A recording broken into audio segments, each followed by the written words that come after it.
Apalagi kalau di sana nanti di neraka, kan begitu. Jadi saya hanya memperkenalkan diri saja, bahwa kami sekeluarga ini sudah kurang lebih 13 tahun beragama Islam, dan begitu Allah berikan hidayah, kami sekeluarga berkeliling berdakwah menegakkan dinul haq, dinul Islam. Sembari berdakwah, kami pun menulis buku. Ada beberapa puluh judul buku yang telah kami buat, dan kami bawa kemana-mana kami pergi dan berada. Jadi kalau ada pendeta mau melawan saya sarankan jangan satu orang lah, kalau perlu saya tantang satu Indonesia, bikin di Istora Senayan Jakarta. Di Surabaya kemarin kan gagal gara-gara terlalu berkoar-koar Esra Soro itu, akhirnya dicium oleh BKUG, Polres, di stopkan. Yang buat itu Abdullah Wasian Foundation, gara-gara mulutnya si kafir itu batal. Ini si kafir ini, dia orangnya suka ganggu-ganggu saya dari dulu. 2007 diajak debat, datang saya ke Surabaya, dia yang tidak datang, dia viralkan. Dia bilang Yahya Wallaudi lari. Mana pernah saya lari? Saya lebih cepat dipanggil makan daripada dipanggil berkelahi begitu. Apalagi soal berdebat secara intelektual. Memang saya tunggu-tunggu dari lama. Siapa kira-kira pendeta yang mau antar nyawa ini? Artinya yang mau malu begitu ya. Kalau sudah berdebat di depan publik kan, yang jelas dua umat yang hadir, Islam dan Kristen. Sebanyak yang hadir orang Kristen, yakin 1000% akan masuk Islam. Itu yang saya tidak akan pakai Al-Quran untuk menyanggah kebohongan Bible Kristen. Saya akan menggunakan Bible kitab mereka sendiri untuk menyanggah kebohongan kitab mereka. Jadi orang Kristen nanti akan lihat umat Islam akan tambah kuat dan orang Kristen akan masuk Islam. Jadi saya kira tidak ada bohong, nggak ada pendeta yang berani. Coba nanti kita lihat kalau jadi, pasti batal lagi. Saya sudah pengalaman, karena saya ada dengkotnya dari kafir yang masuk Islam, jadi dia tahu. Ini kalau mau berdebat ini cuma antar nyawa kita ini. Saya yang pendetakan dia, dokumen-dokumen saya ini lengkap. Ente mau fitnah bagaimanapun, saya punya dokumen lengkap. Ini album saya. Inilah para pendeta yang saya pendetakan dulu. Ini dia mau melawan bagaimana sama saya? Otak di kepalanya itu adalah otak saya dulu. Saya pernah nonton, saya pernah lihat. Satu waktu anak saya bilang sama saya, Abi, nah baik, kita menyeberang ke sebelah, memakan KFC, Kentucky. Oke, saya bilang, yuk kita ke sebelah. Sementara menunggu drive-thru, nunggu untuk pemesanan itu, ada orang gila di seberang jalan. Dia lari secepat kilat menyeberang jalan, lalu sampai dia di tong sampah. Dia pungut coker-coker sampah itu, dan dia mendapatkan tulang-tulang sampah. Dia makan tulang-tulang ayam itu. Saya terus dengan logika yang sangat cepat, saya terus berpikir, dia menyeberang jalan dengan cepatnya, tidak ditabrak mobil, lebih cepat daripada mobil. Berarti ginjalnya, paru-parunya, otot-otot betis dan badannya masih kuat. Tapi ketika dia memakan tulang-tulang ayam yang sudah dilempar dalam tong sampah, apa aja yang rusak kira-kira? Paru-parunya yang rusak, ginjalnya yang rusak, ototnya, atau dia mengidap konstipasi atau sejenis saluran pencernaan.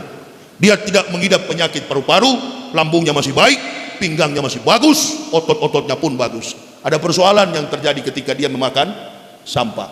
Otak kabel di kepala satu putus. Nah inilah kira-kira penyakitnya orang-orang kafir. Dia sehat, tapi ada satu kabel di kepala yang putus. Saya kira kalau debat saya bisa sambung kembali itu. Karena saya juga dulu orang yang, kalau saya nggak bisa ada yang sambung waktu putus dulu. Karena memang orang yang membuat rancangan kabel-kabel itu saya. Jadi begitu saya masuk Islam, saya tidak ada bisa sambung. Yang sambung adalah may yahdillahu fahuwal muhtadin wa may yudlil faulaika humul khasirun. Allah yang sambung kabel di kepala saya. Melalui apa? Laqad ansalna ayati mubainatin wallahu yahdi may yasya'u ila siratin mustaqim.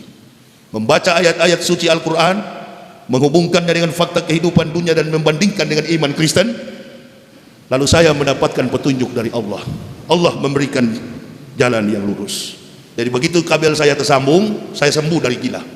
Jadi kalau orang Kristen menuduh itu pendeta gila, jangan percaya. Saya justru baru sembuh dari gila. Kira-kira begitu. Ya. Jadi saya dan keluarga, alhamdulillah, tidak semudah. Bukan seperti yang lain, mau masuk Islam karena mau kawin, masuk Islam karena ikut-ikutan. Alhamdulillah, kami satu keluarga rela, ikhlas mengorbankan segala-galanya demi keselamatan kehidupan dunia dan akhirat. Jadi saya kira jamaah, saya tidak terlalu panjang lebar menyampaikan dakwah pada siang ini karena situasi dan kondisinya juga kurang. Saya dalam keadaan apa ini namanya? lelah, kepanasan. Inilah sifat saya. Kalau sesuatu yang saya bisa sampaikan, saya sampaikan. Saya nggak tertutup orangnya. Jadi sebaiknya saya hentikan dakwah ini.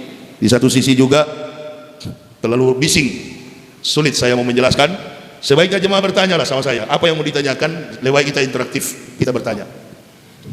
Silakan kalau ada yang mau bisa bertanya. dilanjutkan tanya jawab saja. Ya. Itu Ustaz. Bisa dilanjutkan tanya jawab aja, karena situasinya kurang. Iya. Monggo dari jamaah yang ingin bertanya Ya, kepada Ustaz. coba. Silau, mata saya silau. Silakan. Bagi yang ingin bertanya silakan. Saya Ustaz. Kita Saya, dialog interaktif. Saya dulu ya. Maaf sebentar ya. Monggo, Lihat, mic-nya Mas. dikasihkan. Nanti sebentar Pak. Nanti untuk malam, kalau ada yang mau bertanya, sebaiknya ditulis. Oh iya. Taruh di kertas, taruh di meja, saya baca, saya jawab. Tapi sekarang sudah terlanjur, silakan Oh bertanya. iya. Makasih Ustaz. Alhamdulillah. Yang saya tanyakan, materi strategis apa yang kita sampaikan kepada orang non-Islam, terutama orang Nasrani, sehingga mereka tertarik? Oh, Jadi, pertama. Kedua, mungkin ada referensi buku apa yang menjadi referensi yang bisa untuk menambah wawasan dan ilmu. Cukup saja. terima kasih. Injil. Ini pertanyaan bagus. Pertanyaan bagus. Saya jawab ya. Apa kira-kira argumen, gitu ya? Argumen untuk memudahkan orang Kristen itu datang kepada Islam. Nabi SAW, wala tujadilu ahlal kitabi wa ahsan. Jangan berdebat dengan ahli kitab kecuali dengan cara terbaik. Jadi kita sebenarnya dilarang untuk berdebat dengan mereka. Kenapa Nabi larang? Nabi melarang karena tidak boleh kalau bukan ahli. Itu maksudnya. Wala tujadilu ahlal kitab. Tidak boleh berdebat dengan ahli kitab kecuali dengan cara terbaik. Berarti yang bisa melawan berdebat dengan mereka, jangan antum. Nah, inilah. Jangan antum, orang yang memang muslim yang tidak paham tentang mereka.